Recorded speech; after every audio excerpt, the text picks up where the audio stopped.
gonna pick up the pieces and build a Lego house. And if things go wrong, we can knock it down. My 3 words have 2 meanings, but there's one thing on my mind.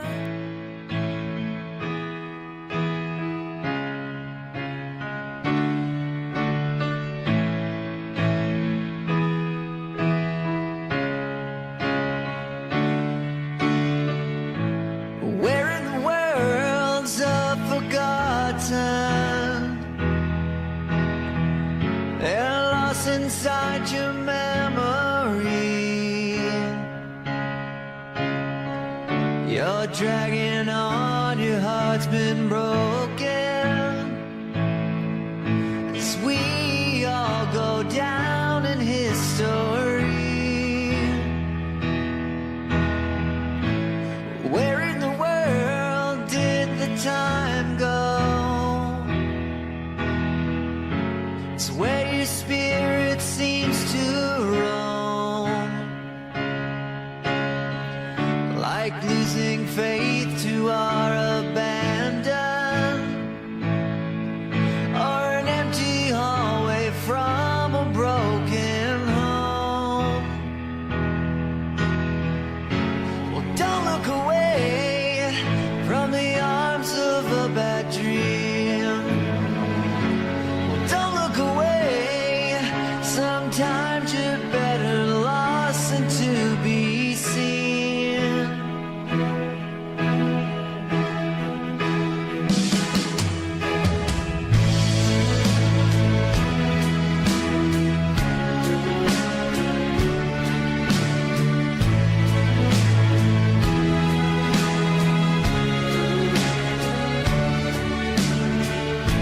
I don't feel strange, it's more like another moment trapped in time.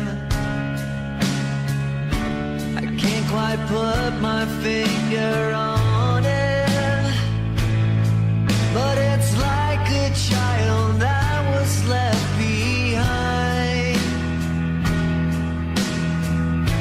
So where in the world's I've forgotten? Like soldiers from a long-lost war, we share the scars from our abandon, and what we remember becomes folklore. Well, don't look away from the arms of a bad dream.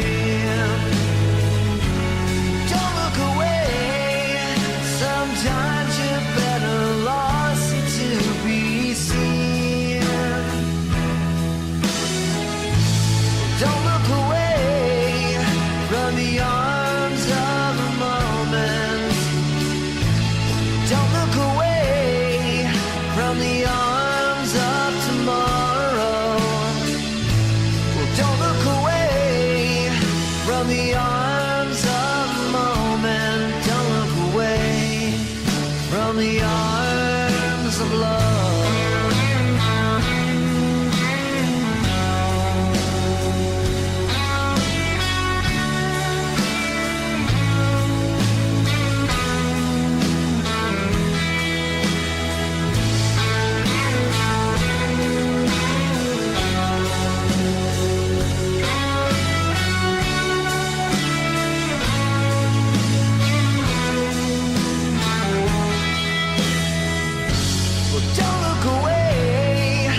guys, welcome to today's Rumor Breaker.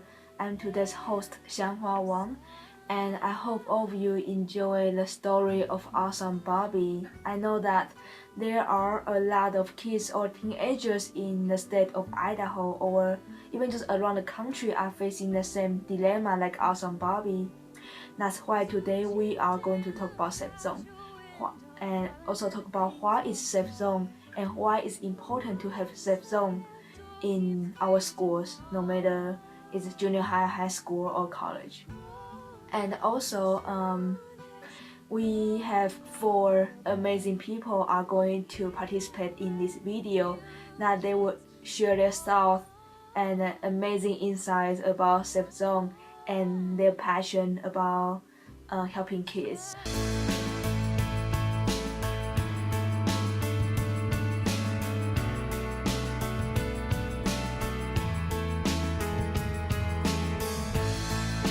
Safe Zone is a training that's put on for staff, faculty, students, a variety of individuals in the community to help bridge the gap and begin the dialogue for LGBT individuals and others and allies in the community to bring awareness, to discredit some false notions and ideas and stereotypes.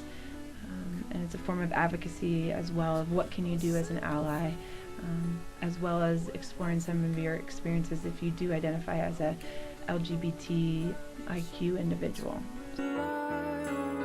So tell me when you're gonna let me in.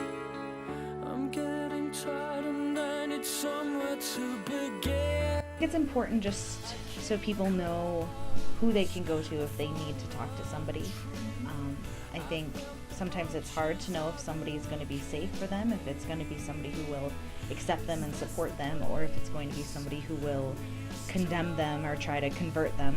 And so by having people part of Safe Zone, I think it can create a better environment, a community that supports each other.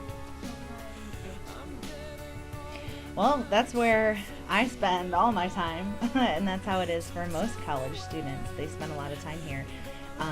Plus, a lot of the undergraduate students live here, and so it's important that they know, and that I know, and that we all know that there is safety here, that we're not alone, and that there's people who support us. I think, unfortunately, we live in a society where people aren't all accepting of non-straight youth, and so it's scary to come out. It's scary to come out to family members, and especially in this community where it's so religious, there's families who will disown their children or who will ask them to not act on their same-sex attraction. And so that can be really conflicting and unsafe for those children. And so the fact that they would be able to go to school and have that be a safe place, even though the rest of their world might not be safe, is important. Yeah, I would say that would be, it's important to provide this training and also resources in a place to have these discussions and dialogues and to let students and individuals and families know that we are supportive and inclusive of a variety of people, and depending on their gender identity or sexual orientation. And so it's really important that we send a message and also provide this training for individuals. Well, and I think that, the hope is that you start these programs at the university and you invite, and we have students like yourselves that are in school counseling and also other students that will be in the community to help, start these programs and be a part of them, but then also to have the trickle-down effect to our students in our schools. And as we know, the impacts of the mental health implications of LGBT individuals and adolescents, and so we want to be able to provide safe places and supports and resources for our youth in our community. So we would hope to continue to build on this and to provide places for individuals in our schools. Hello darkness, my old friend, I've come to talk with you again. Well, I feel it's really important to try to curb the bullying that has happened towards LGBT young people. I myself will be launching an anti-bullying initiative in the Utah County school system next fall, because it already, just being an LGBT young person means that you will be susceptible generally if you're subjected to rejecting behaviors from the parents' community, to say nothing of peers, to suicide ideation, depression, and so on. And we see that happening. We see big stories in the media, but there are many that don't get on the media as well. And so minimizing the places where a child will be subject to rejecting behaviors is fairly important. I think it is so important to be advocating for safe places for LGBTQ students. Because, and this is what I believe, and I'll approach this, all of what I'm saying right now is coming from a very personal place. I'm not speaking for my organization, USGA, and I'm not speaking for the Trevor Project here. On a very spiritual level, I believe that Heavenly Father would rather have his children be alive, be healthy, be happy and well, and be able to be empowered to make the choices that they want to make, and not be put in a place by other people around them where they feel like the only choice is to kill themselves. LGBTQ teen youth suicide is ridiculously high in Utah, and it's ridiculously high in very conservative places. In our culture, it's a huge problem.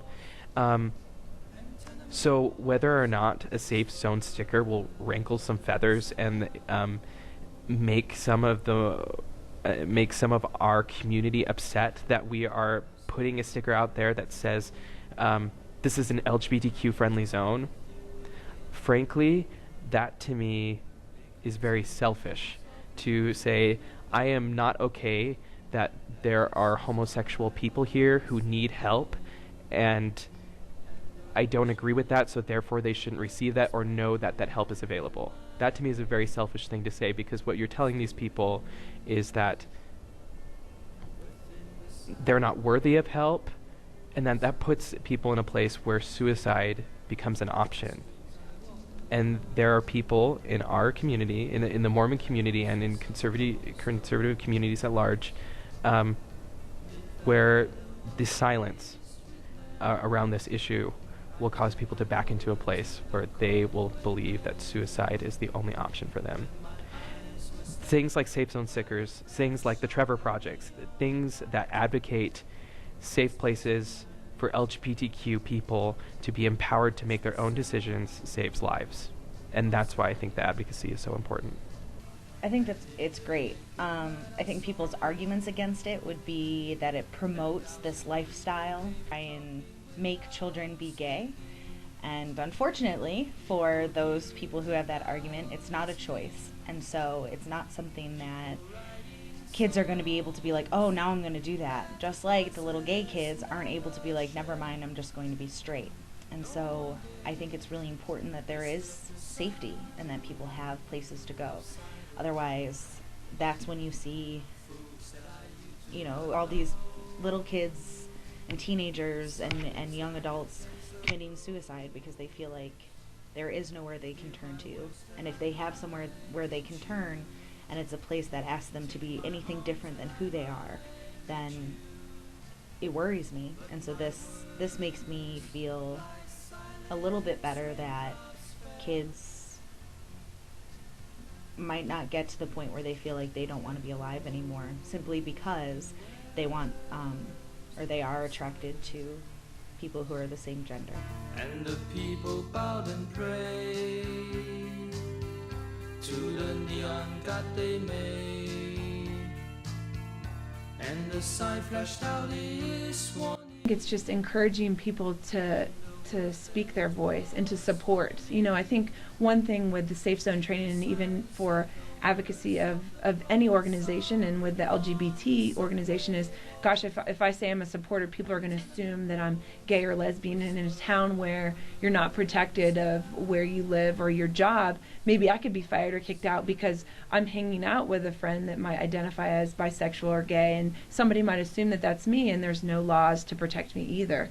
So I think that's a concern for people in this community. But I think the other thing in terms of advocacy is really fitting what your strength is and bringing that to the table. And so I think working with people to identify that. But I think awareness is always big in terms of advocacy, but also the knowledge. I think there can be misinformation out there that can be really harmful, so getting correct information out there would be important. By creating safety, somehow that's trying to make kids gay, which is not the case.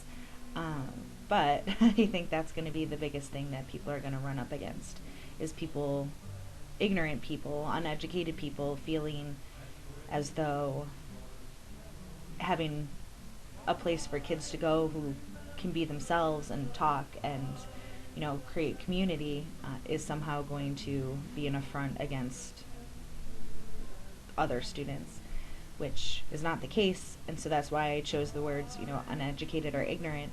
It would be something that we would have to work at educating them on, letting them know why it's important, why it's there, how it's not going to try and make, you know, little Bobby gay if he's not gay. If anything, it's going to make little Bobby a more tolerant, accepting man when he grows up, and I think that would be just as important. So I think it'll be hard, but it'll involve a lot of education and positivity, but I think it could be done. Afraid that we as a community can be too afraid to approach LGBTQ advocacy. A lot of people think that LGBTQ advocacy is strictly about marriage equality, that this is kind of the only concern the LGBTQ community has right now, is to make sure marriage happens in our states and in the nation. And while that is certainly on a lot of LGBTQ advocates' minds, a lot more pressing to me and a lot more pressing to a lot of people is the way that our systems in our country right now are treating our LGBTQ kids and putting them in unsafe places. All come from those places where we felt alone, where we felt like that we weren't wanted, we didn't know where our place was, and we've gone through confusing times trying to sort out, does our community want us? Do they love us, you know? And we shouldn't be afraid to reach out to our LGBTQ youth and tell them that we love them. Tell them that there are healthy ways to approach who you are, and that you can accept yourself for who you are, and you can follow dreams. You can do what you want, that life is available for you.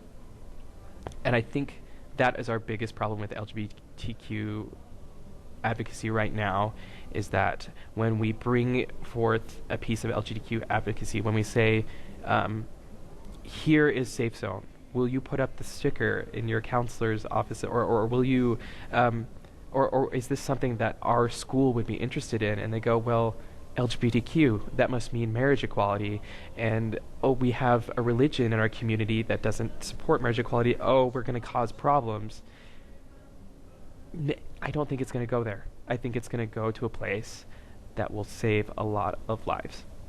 I never thought that you would be the one to hold my heart,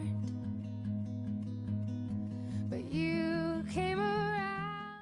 Things that we're learning is that, and I say we, one of the things that I encounter being a part of the organization here at Brigham Young University is the best way to reach out to a community is to provide service. And not exactly, and maybe not even LGBTQ related service, but human to human interaction, no matter what that might be, a helping hand, no matter where it is. That way we're putting a human face onto the LGBTQ community, and we're saying, hey, our identity is all of this. I claim LGBTQ as a part of me, but I am a human being, and I have gifts, and I have potential, and I'm going to use them to help you. And I think that is one way that LGBTQ advocacy finds its way into the hearts of people that may have never heard of it or misunderstood it. Because it was always the other. It was always something out there trying to weasel its agenda into a place where it doesn't belong. But the truth is that LGBTQ people are a part of every community, and we can value them, you know? So I'd say service, general service, in any part of the community that has a need is a great way for an LGBTQ advocacy organization to step in and make some inroads into that community. That the best way to get a school to embrace new initiatives is to go through the parent-teacher associations, because again, ultimately the administration and SARD are accountable to parents, and particularly those parents that are deeply involved in their child's school system, which is, you know, of course, the parent-teacher organization and so on. So by going through them, by going through the PTA, and by going through, I mean, not only working as advocates directly with parents in the Parent-Teacher Association, but also inviting more progressive parents who are kind and affirmative towards LGBT persons to be, who have children in the school district, to participate in the Parent-Teacher Association, so it isn't just like outsiders coming in or whatever. It makes it more amenable or more likely that that anti-bullying initiatives or something like a safe zone would be adopted by the school in question.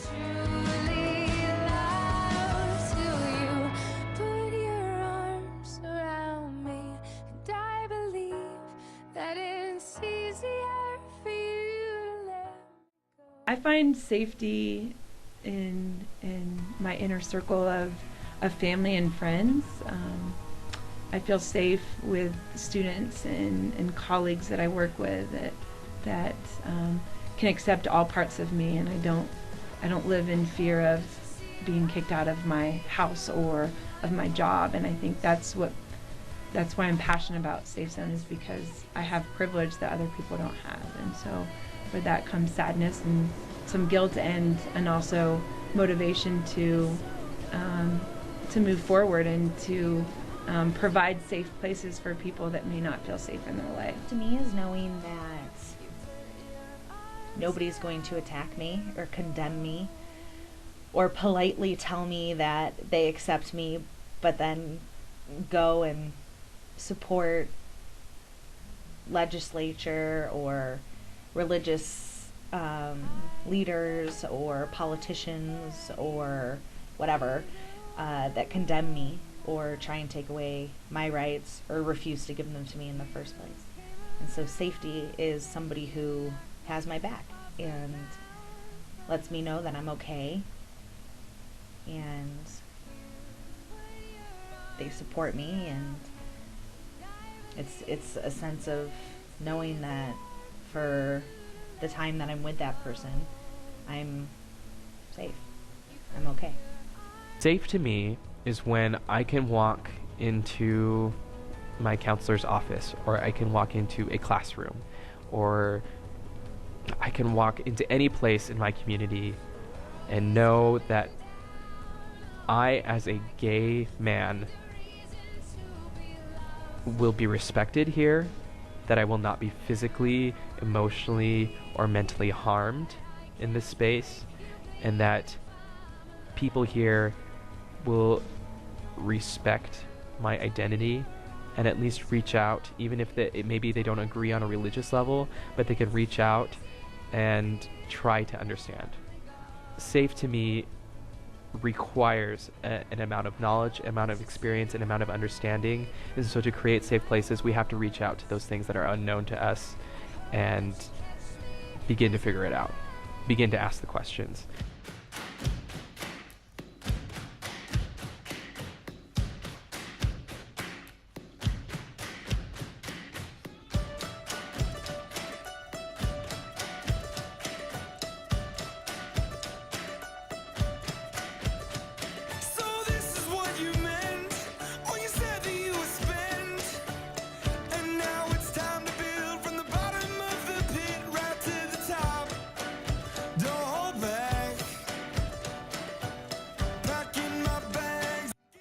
I would say that it's probably going to be a challenge in Pocatello to try and get anything that's supportive of LGBTQ people into schools, but that it is a fight worth fighting for, and that I think it could literally save lives, and it's important. So even though it's hard, you gotta do it. First of all, I want to say thanks for watching this video. I think that's a step in moving forward in terms of really challenging your beliefs and your views and your assumptions. And I'd also like to thank you for making this video, and for all those other courageous and brave individuals who are continuing to voice their opinion for equality and rights. And I would challenge you to do something to support in the cause, and to join and to come with in providing safe places for any individual, regardless of sexual orientation, gender identity, race, ethnicity, religion, socioeconomic status, and disability, and so on and so forth. So thanks for watching.